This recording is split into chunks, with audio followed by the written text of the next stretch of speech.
Under the soft hum of neon lights and the clatter of coffee cups, the Pine Grove Diner was quiet that Sunday morning, just the way Walter Jennings liked it.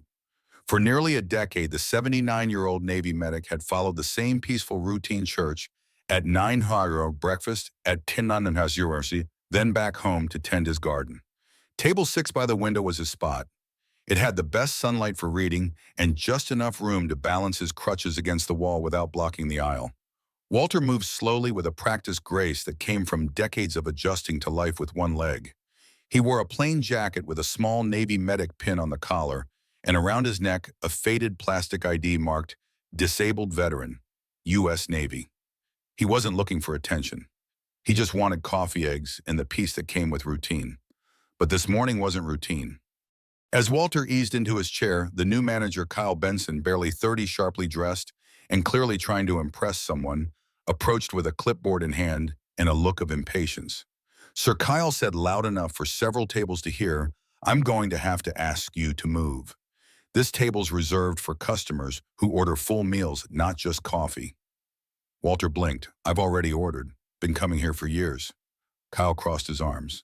"Well, we're under new management now, and we can't make exceptions. We need the space for paying customers." Around the diner, forks paused midair.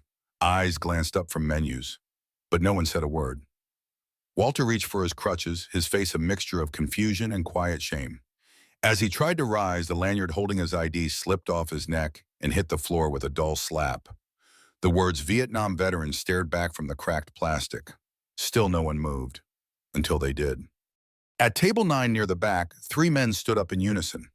Navy uniforms, crisp movements precise. One was a lieutenant commander. The others wore SEAL insignias on their sleeves. They hadn't said a word until now, but their eyes had never left the scene. The lieutenant stepped forward, his voice steady, calm, and undeniable. "Sir," he said to Walter, "you don't have to leave. You've already earned this table." The diner went still, and in that moment, everything began to change. Kyle Benson's expression flickered confusion, then irritation. "Excuse me, gentlemen," he said, stepping toward the men in uniform. "This matter doesn't concern you." The lieutenant commander didn't flinch. "It does now." Walter, still frozen halfway between sitting and standing, looked up, trying to process what was happening. The younger sailor to the lieutenant's right stepped forward. Petty Officer Riley Zhang, just shy of 30, bent down and picked up Walter's ID from the floor like it was a folded flag. Sir Zhang said with quiet reverence, handing the badge back to Walter, "Thank you for your service." The tension in the diner was palpable. Customers lowered their phones. One child stopped tapping on his iPad and stared. A woman at the counter mouthed something under her breath and wiped her eyes. Kyle tried again, his voice harder now. "Look, I don't care if he's—" "You should," said the man to the lieutenant's left. Chief Petty Officer Dean Alvarez, broad-shouldered and calm, but with eyes like flint. "You just disrespected a disabled Navy veteran in front of 3 active duty sailors." Kyle's face turned a shade darker. "We have rules." "I was told," Lieutenant Commander Marcus Rowe held up a hand, silencing him. "You are told to treat your customers with dignity." "You failed. This man wore the uniform long before we did. He deserves better than this." Without waiting for permission, the 3 sailors pulled chairs from nearby tables and joined Walter. Not as saviors, not as a spectacle. As brothers. Walter's voice was shaky. "You boys don't need to get involved." "We're not boys," Sir Rowe replied gently. "We're sailors, just like you." Alvarez nodded. "Besides, you already fought your fight. Now it's our turn." Across the room, other diners began to stir. A middle-aged couple at booth 2 placed their forks down and stood. A gray-haired trucker in a camo vest raised his coffee cup in silent salute. The air shifted from indifference to solidarity. Kyle's lips parted like he wanted to protest, but the words wouldn't come. He looked around for support and found none. Riley turned to the manager. He ordered coffee and eggs. "That's not a request, that's a routine. A right, a reminder that places like this exist because men like him made sure they could." The waitress, older, kind-eyed, clearly torn, hurried over with a plate. "Mr. Jennings, your usual." She placed it gently on the table along with a steaming cup of black coffee. "It's on the house today." Walter tried to speak but stopped his throat tight. He looked down at his food, then at the men beside him. Marcus Rowe placed his hand lightly on the table. "May we eat with you, sir? It would be our honor." Walter gave a slow, grateful nod. The four of them ate in quiet conversation, swapping service years, stories, places. They'd been people they remembered. Alvarez shared a brief story about a medic he'd once trained with in Iraq. Riley asked about Walter's unit. Rowe listened more than he spoke, but when he did, his words carried the kind of weight that only men who've seen both war and its cost truly understand. Meanwhile, Kyle slunk behind the counter, head low. No apology, just absence. The story didn't need his voice anymore. A few minutes later, a young server approached the table and whispered to Rowe, "Sir, there's someone on the phone asking for you. Said they're from base command." Rowe stood, took the call, near the register, spoke quietly for a moment, then returned. "They saw the video," he said to the others. "Someone recorded the exchange. It's already circulating on the base's social feed." Walter chuckled. "Guess I'm famous now." "No, sir," Riley said with a smile. "You're finally seen." The rest of the brunch crowd had shifted in tone entirely. Some people approached the table to thank Walter. A mother asked if her son, just enlisted, could shake his hand. Others simply nodded respectfully as they passed. When the meal ended, the sailors rose first. Rowe offered his hand again. "If you ever want company on Sunday, sir, we're just a call away." Walter stood adjusting his crutches. "You didn't have to do this," Alvarez grinned. "Yeah, we did," Zhang added. "A Navy medic saved my uncle's life in Fallujah. I've never met him, but I think I just did." As they left the diner, buzzed not in gossip but in admiration. Walter, once quietly ushered toward the door, now exited with a silent escort of respect. At the counter, the waitress handed Walter a to-go cup with a smile. "See you next Sunday?" Walter hesitated, then nodded. "Yeah, next Sunday." Outside, the sun had finally broken through the morning clouds, painting soft gold across the sidewalk. Walter's shadow merged with the sailors as they walked toward the parking lot, four men, different generations, same uniform. And behind them, a diner full of strangers remembered something they'd forgotten. That respect isn't reserved for uniforms or ceremonies. It's proven when people stand up without being asked for those who once stood for them. The silence that followed Lieutenant Commander Rowe's words felt like a reset button for the entire diner. Walter Jennings, still gripping his crutches, looked up in quiet disbelief. Around him, the same patrons who had looked away moments ago now sat frozen, unsure whether to applaud or ape. Manager Kyle Benson's jaw tightened. "This is a private business," he said, his voice faltering, slightly under the scrutiny of the three Navy men. "We have policies." Rose stepped forward. "And you just violated something." Chief Petty Officer Dean Alvarez stooped down and retrieved Walter's fallen veteran ID. He wiped it gently with a napkin and handed it back with both hands, a gesture that made Walter's lip quiver. "Thank you, Walt." Petty Officer Riley Zhang nodded. Walter hesitated. The three sailors moved their plates from table 9 to table 6. They didn't raise their voices. They didn't give speeches. But their simple act of sitting beside Walter transformed. The rest of the diners finally moved, some offering quiet nods of respect, others murmuring apologies they hadn't been brave enough to say earlier. A teenage boy approached with his father and whispered. By the time Mrs. Harper, the owner of Pine Grove Diner, arrived 20 minutes later, she'd already received 3 phone calls. One from her longtime server, another from a customer, and the third from the town's Veterans Association.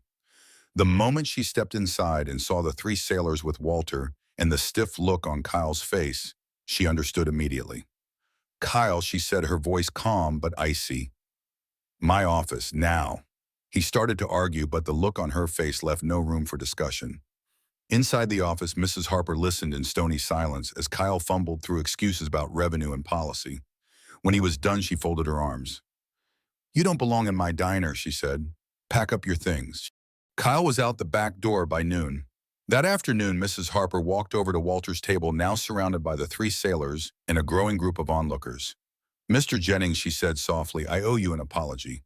This place, it was built to be a second home for people like you." Walter shook his head. "You don't owe me anything. Just make sure no one else has to go through it." She nodded, eyes glistening. "That's exactly what I intend to do." By the next Sunday, table 6 had changed. It now bore a small brass plaque, hand-engraved by a local metal shop, reserved for those who served, in honor of our veterans. A folded American flag sat beside a fresh cup of coffee. No one sat there unless invited. News spread quickly.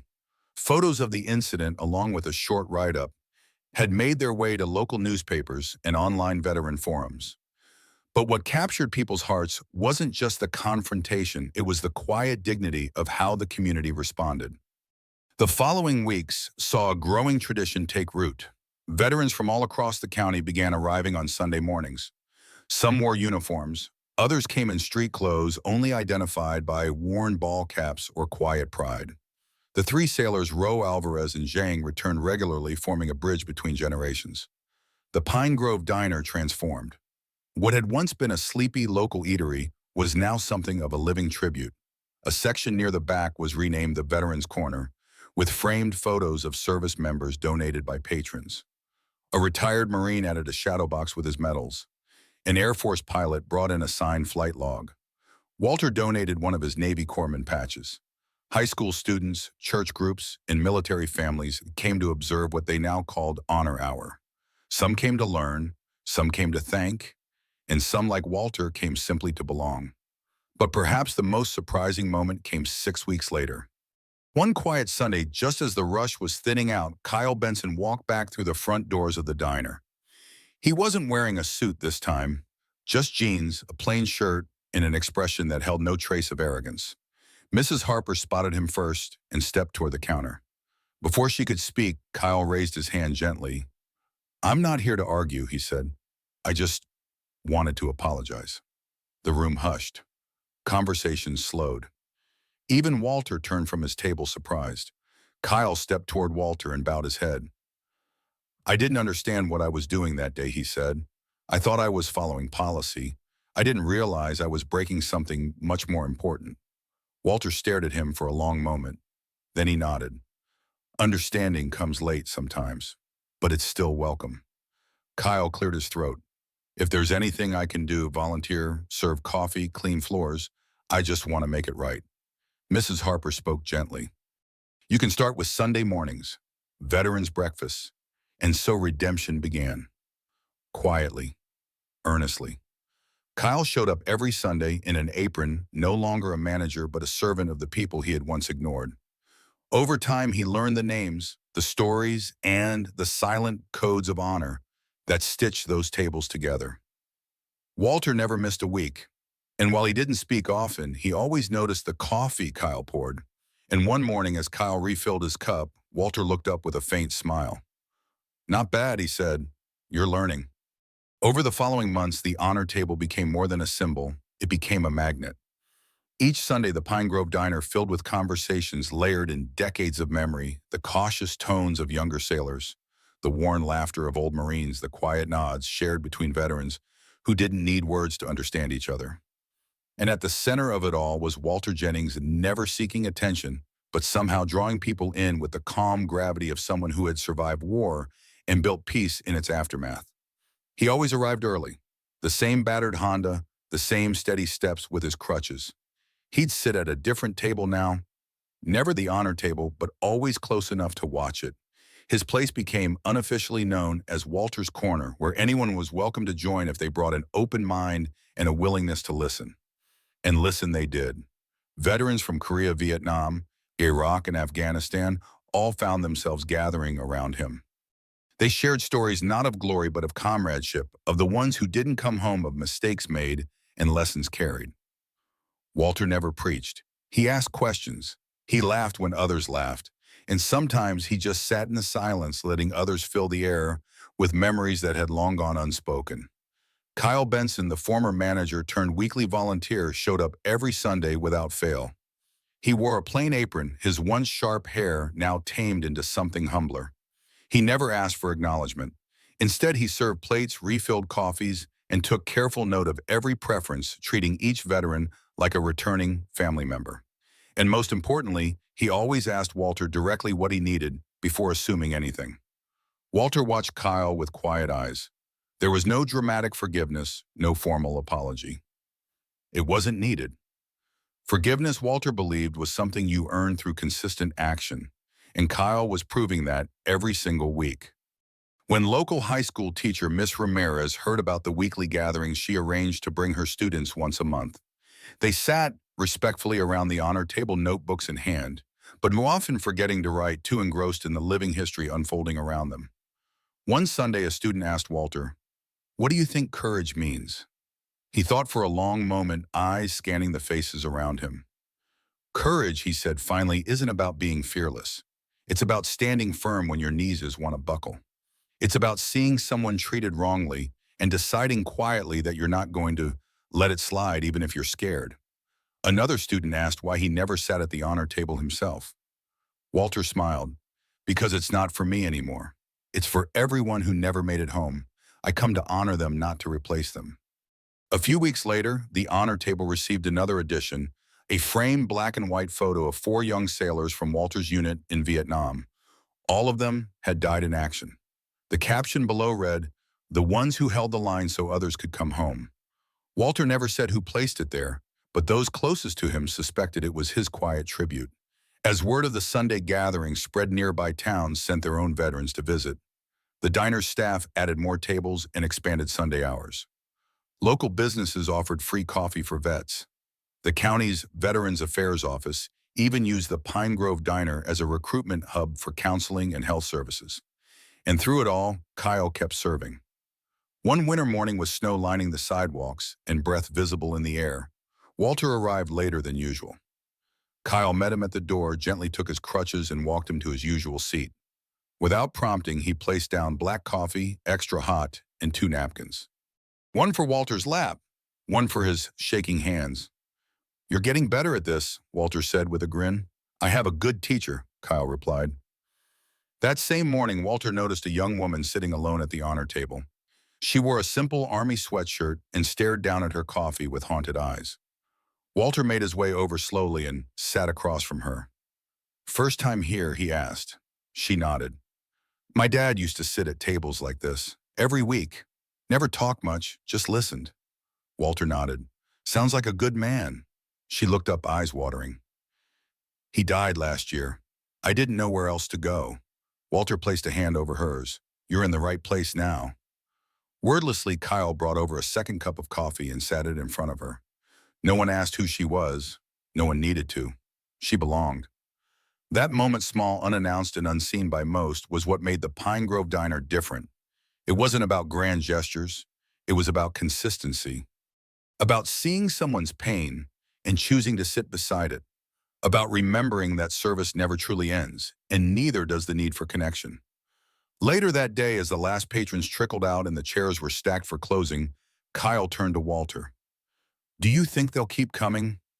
Walter glanced at the honor table where the girl had left a small photo of her father tucked behind the salt shaker. "They will," he said.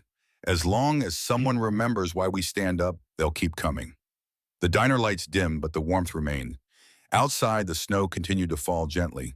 Inside, service was still being honored, not with flags or speeches, but with coffee conversation and the unwavering choice to treat others with respect.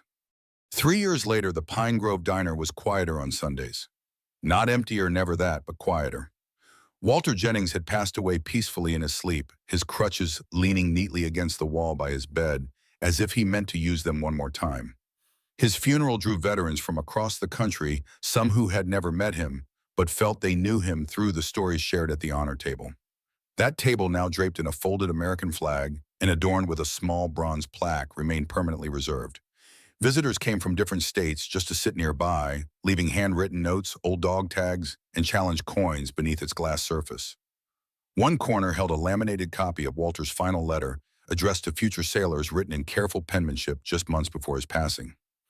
In that letter, Walter wrote, "There will be days when no one sees what you do. Do the right thing anyway. Leadership isn't about being the loudest in the room. It's about being the first to stand up when someone else can't. That's how you lead. That's how you serve. And that's how you earn the title you wear on your chest." At the next graduation, the ceremony at the U.S. Naval Academy, his letter was read aloud by the valedictorian, followed by a full moment of silence. Not for grief, but for respect for the kind of quiet courage Walter embodied every day. Back in Pine Grove, Kyle Benson, now a Veterans Outreach Coordinator, still volunteered every Sunday wearing the same apron he once wore in shame. High schoolers still came to listen. New faces appeared, drawn not by advertisement, but by word of mouth. They sat at Walter's old corner, learned from the elders who remained, and added their stories to a growing oral history of service and humanity. And in the hush between conversations, Walter's legacy lived on, not in fanfare but in practice. The lesson: true leadership doesn't need a microphone. It needs presence. It needs consistency. And above all, it needs humility. Walter Jennings didn't change the world with a speech. He changed it by refusing to walk away when it would have been easier to stay silent. If this story touched your heart, share it with someone who still believes in dignity, in service, and choosing what's right even when it's hard. Drop a comment below. Tell us about a veteran who changed your life. And if stories like these matter to you, subscribe to our channel so we can keep honoring those who stand when others sit down. Because some heroes don't wear capes, they wear silence and still teach the world how to listen.